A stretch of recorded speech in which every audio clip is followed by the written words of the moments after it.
Là, c'est chaud.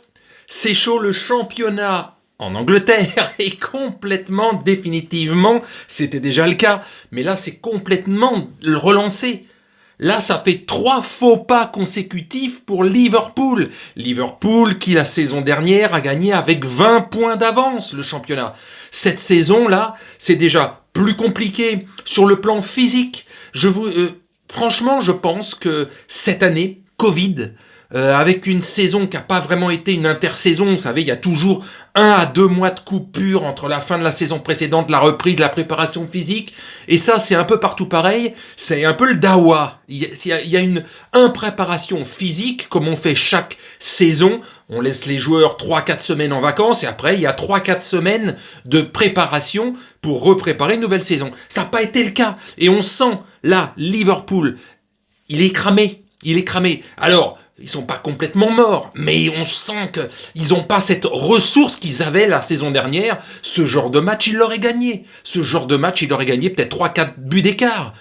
Il y a un truc qui colle pas cette année. Mané a pas été dégueulasse dans ce match. C'est un de ceux qui s'est démené le plus à Liverpool, jusque dans les arrêts de jeu, là.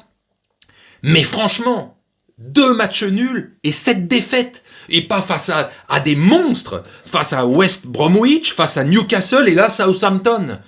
Dans 11 jours, là, il y a le choc. Entre Liverpool et Manchester United. Ils sont à égalité de points.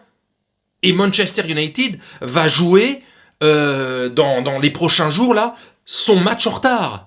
Donc ils peuvent passer en cas de victoire ou voire même de match nul devant Liverpool. Donc le choc sera important dans une dizaine de jours. Ce choc de la 19e journée entre Liverpool et Man United.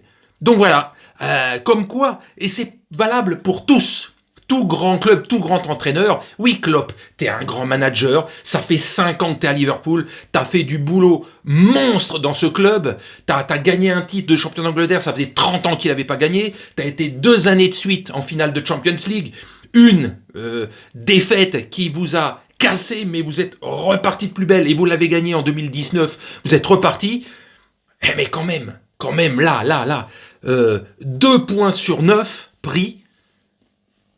Manchester United et à un degré moindre des Manchester City, des Tottenham, s'ils font pas trop de conneries, ils peuvent passer devant. Le championnat va être serré parce que Liverpool, à l'arrivée, peut gagner parfaitement le titre, mais ça va être serré. Et vraiment, je le dis depuis plusieurs semaines, Manchester United, s'ils font pas les cons, ils ont merdé leur fin de Champions League, mais ils sont là. City, oui, on a l'habitude, depuis 5-6 ans, ils sont tout le temps là, quoi. Ils ont été champions, etc.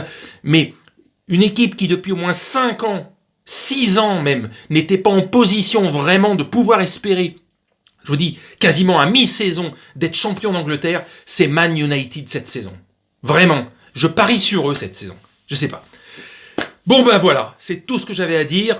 Ça a été vraiment un match, là aussi, je vous le dis, physiquement, on sent qu'il y a beaucoup de joueurs dans beaucoup de championnats. C'est pour ça que c'est un peu serré partout dans tous les championnats. Il n'y a pas de préparation physique comme il faut et il y a pas mal de clubs, et parmi les grands, qui piochent physiquement. Et donc t'as beau tout remotiver les joueurs et tout ça, si physiquement tu cales un peu, tu fais pas les efforts comme il faudrait, quoi. C'est compliqué. Et quand ça commence à travailler un peu la tête, de dire on n'y arrive pas, ou alors on y arrive moins bien, l'engrenage, l'effet domino. Bon allez, sur ce, je vous souhaite une bonne nuit. Salut.